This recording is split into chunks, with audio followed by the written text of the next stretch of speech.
दोस्तों आप लोग देख रहे प्रो बाइंस 1 मिलियन। तो फिर से एक बार स्वागत है प्रो बाइंस 1 मिलियन में। तो जी हाँ दोस्तों, आप सबको बता दें कि खेसारी लाल यादव अपने हिट मशीन ट्रेंडिंग स्टार के आने वाले कुछ धमाकेदार नए गाने के बारे में बात करेंगे। तो इसके साथ में आप लोग बता दें कि सोनू पांडे के एक नए गाने के बारे में इस वीडियो में बात करेंगे, जो कि वीडियो को ध्यान से ज़रूर सुनिए। अपने हिट मशीन का गाना सुनना पसंद करते हैं तो चलिए वीडियो को शुरुआत करते हैं। तो जी हाँ दोस्तों, अपने बता दें कि अपने हिट मशीन खेसारी लाल यादव का नए गाने तोड़ दिल हमरे में धड़केला, जो उनके गाने आने वाली नई फिल्म डांस का है, आज कल सुबह रिलीज कर दिया गया है ग्लोबल म्यूजिक जंक्शन पे।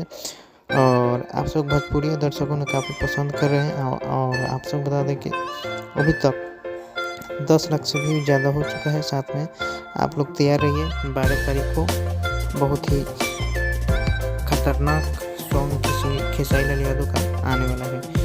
अपना राय कमेंट बॉक्स में दीजिए। जब तक लिए जय हिंद, जय भोजपुरी।